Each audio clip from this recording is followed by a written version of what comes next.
Freedom is a state of mind. What is freedom? The power or right to act, speak, or think as one wants. We live in the fast-paced world driven by power and money. A human race more consumed with opinion of other rather than self. Daily, we encounter a monotonous rat race enslaved in debt, tired, depressed, and fearful.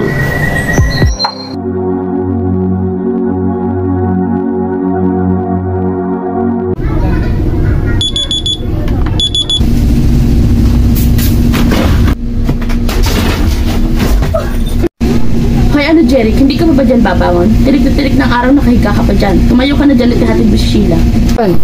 Auntie, kaya naman pumunta mag-isa. Ang laki-laki na ni Sheila. Kailangan mo bang ihatid ba? Nagreklamo ka ba, Jeric? Baka nakakalimutan mo ako ang nagbihis sa tagpapakain at tagpapaaral sa'yo. Hindi po. Ito na po. Matigas na po. At dito na magsisimula ang kalbaryo ng buhay ko.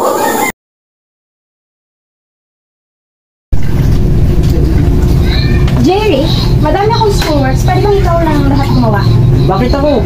Marami rin akong gagawin. Saka minutos ko saan si auntie. Unahin mo yung schoolworks ko. May lakad kami ng mga friends ko at linggo pa ako makakauwi.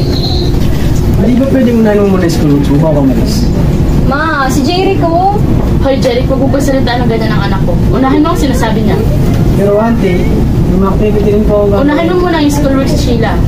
Saka may minutos pa nga kayo sa akin. Wala kang karapatan magreklamo dahil ako nagpapakain sa'yo. Gawin mo na lang kasi, Jerry. Dahil pang sinasabi. Wala kami lang utang na kay mama.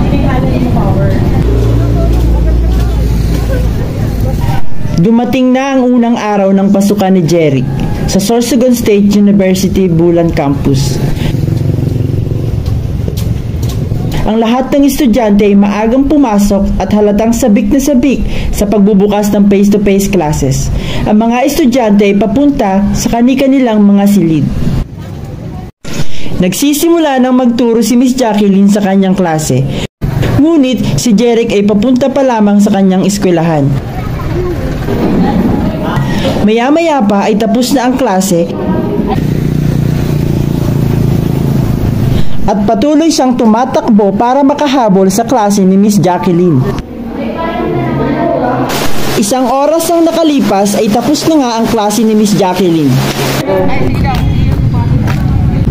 Uwian na at palabas na ng campus ang mga estudyante. Ngunit si Jeric ay papasok pa lamang. Nakasalubong niya si Rodnel na isa sa kanyang mga kaklase. Nako, pare, absent ka naman sa first class natin ha. Pasensya na pre, dito sa kasi ako. Hinahanap ka ni Miss Jacqueline. Mukhang hindi na makakaroon sa mga parating ngayon. Hinigan mo naman kasi magdado. Ano pa nga ba? Bahala na. Bahala sa si Batman.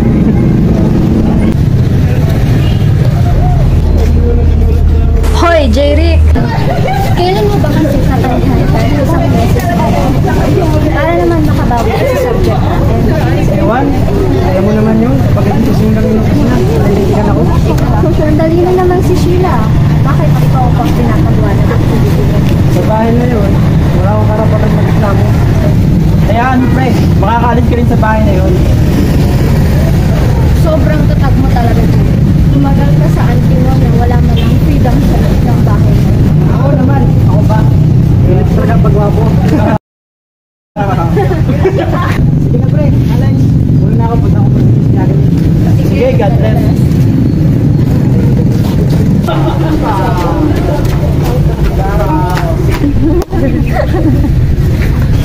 Pagkatapos makasalubong at makausap ang kanyang mga kaklase, nagmadaling tumakbo si Jeric sa room ni Miss Jacqueline.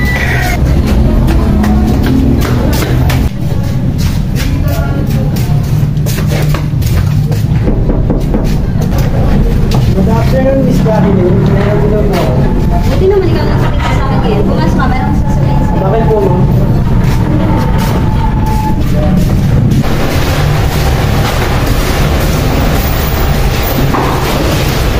Jeric, hindi ka makakasama sa graduate ngayon ako. Ma'am, bakit po? Babawi naman ako sa mga kulang ko. Hindi niyo pa ako nang maging malungkot. Samahan mo na lang ako sa principal mo. Tapos kanya ka magkano. Sige po, ma'am. Kailangan ko talaga makalagot para makalas na ako sa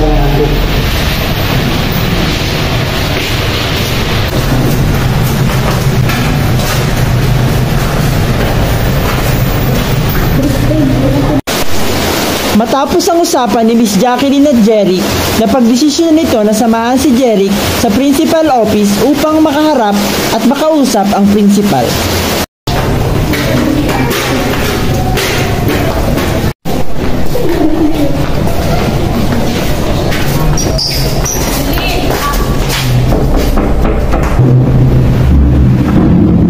Good afternoon, Miss Jacqueline. Pasok kayo. Good afternoon, Miss Principal.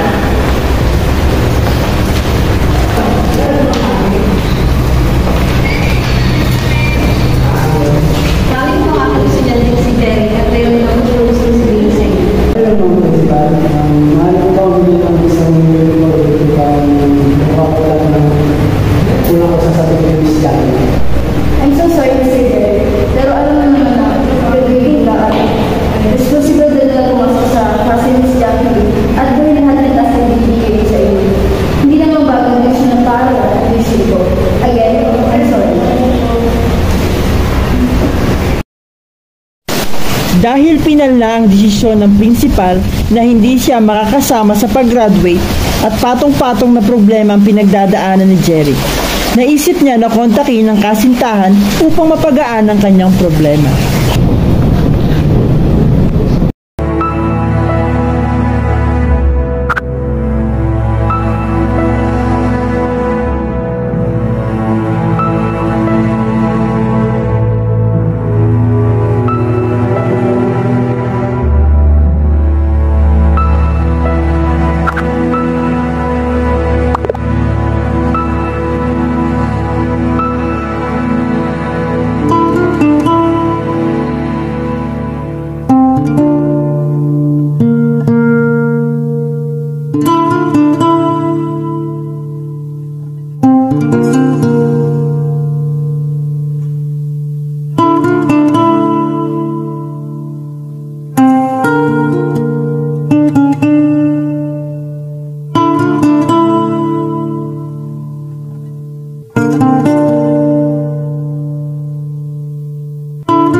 At dito ay lumalamig na ang kanilang usapan.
Siya ay nakaupo't naghihintay sa kanyang kasintahan. Baby, kumusta? Okay naman ako, ikaw.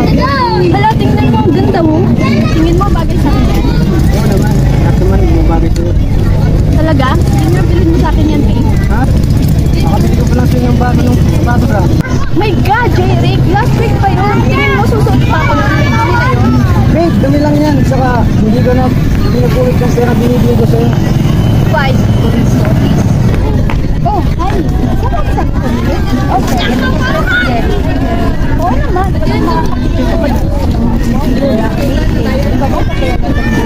Siyempre, hala ko din eh.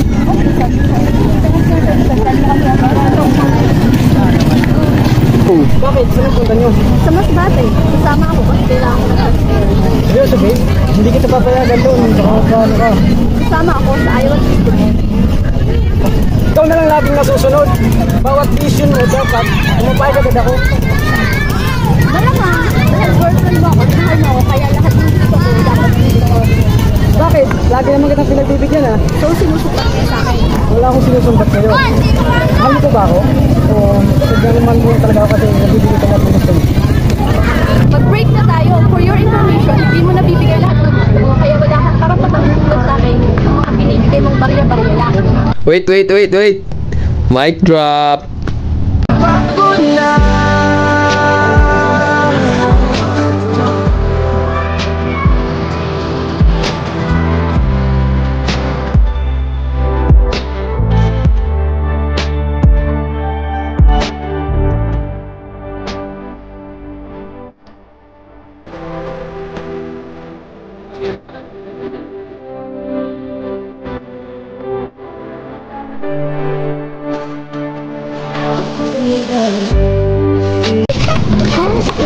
May kaibigan siyang lumapit at inalok siya ng tubig at sinubukan paagaanin ng kanyang loob. Pre, anong nangyari? Parang nabagsak ka ng mundo. Wala ko kaya mararanasan yung freedom. Walang kwentadong pera at pamilya. Ako, ganyan talaga ang buhay. We live in a fast-paced world driven by power and money. A human race is more conscious of opinion of other rather than self. Kaya kadalasan sarili ang talo at kawawa sa uli. Hinahayaan kasi natin maging ganun ang takbo ng buhay natin. Sa mundo ko, mas lamang yung may pera ay sa narinis na puso. Hindi totoo yan. Sadyang yung taong yun na hindi minumulat ang sarili sa realidad.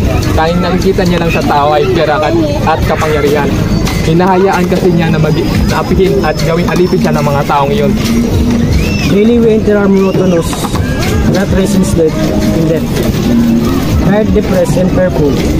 Oo, hindi ibig sabihin nun hanggang doon ka na lang, hanggang dyan ka na lang. Try mo din isipin ang sarili mo at pakiramdaman. Snap mo ang sinasabi at kumukontrol sa'yo. Palayain mo sa sarili mo kasi sa sitwasyon na yan, you're not just free, you're just surviving. Salamat ha. Magpapaga ng loob. Walang anuman, ako to si Mark. Kung kailangan mo ng kausap tungkol sa buhay-buhay, I got you bro. Tama si Mark. Bakit hindi ko subukang palayan ang sarili ko? Sa ganong sitwasyon, nasa tamang edad na rin ako para magdesisyon sa sarili ko. Siguro, ito na yung araw na dapat sarili ko naman nang unahin ko kaysa sa ibang tao.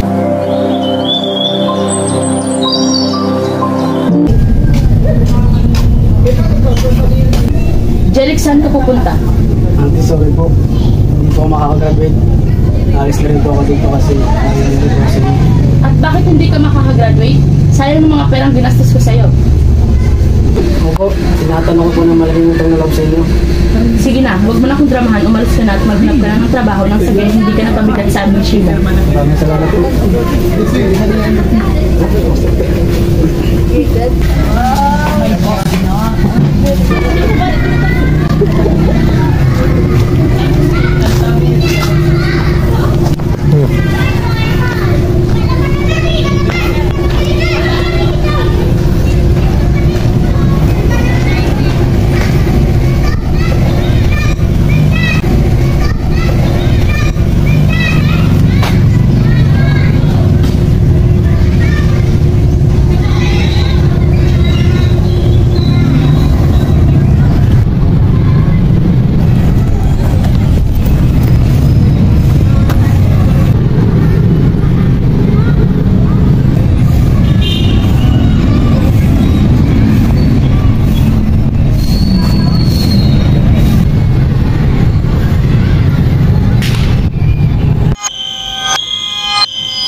Matapos makaalis si Jeric sa puder ng kanyang auntie, dito niya napagtanto at nakamit ang kalayaan na matagal niyang hinihiling. Kalayaan para sa kanyang sarili at sa mga paggawa ng bagay na walang nagdidiktang ibang tao. Pagpunta sa lugar na kung saan payapa at isipan na malaya.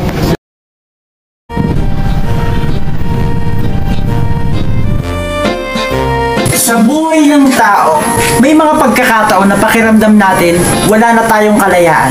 Tipong mas inuuna natin ang ibang tao kaysa sa sarili mo. Lalo na kung nakikitira ka lang sa bahay ng kapamilya mo, sobrang hirap kung ganon. Kailangan mo makisama, sumunod sa mga utos nila, gawin ang mga pinapagawa nila. O inaalipin ka nila, tipong gusto nila pagsilbihan mo sila kaysa sila nagpapakain sa'yo, tapos imbis na gawin mo yung schoolworks mo, mas inuuna mo ba yung pinapagawa nila. Minsan, di mo alam, bigay ka ng bigay, tapos wala namang bumabalik sa'yo. Ginagamit lang ang kabutihan mo. In short, mahalaga ka sa kanya kasi kailangan ka. Mahal ka niya kasi may napoprovide ka sa kanya. Pero pansin mo, sa oras na walang-wala ka, dun mo malalaman kung sinong tunay mong kaibigan, na ikay pagpapayuhan at di huhusgahan. Sa buhay natin, okay lang na bumagsak ka. Di ibig sabihin nun, wala ka ng pag-asang bumangon. Huwag mong hayaan na kontrolin ka ng ibang tao o kahit kapamilya mo. Meron kang sariling pangarap, kaibigan, at kalayaan. Di mo kailangan manatili sa lugar na ginagawa kang aso dahil meron kang rasyonal na pag-iisip. Ang pagtulong sa kamag-anak, yan ay walang kapalit. Hindi yung susumbatan mo at aalisan mo ng kalayaan. Tandaan, ang tunay na malaya ay masaya ka sa mga ginagawa mo at higit sa lahat, wala kang inaapakang ibang tao. Dito nagtatapos ang aming presentasyon. Maraming salamat.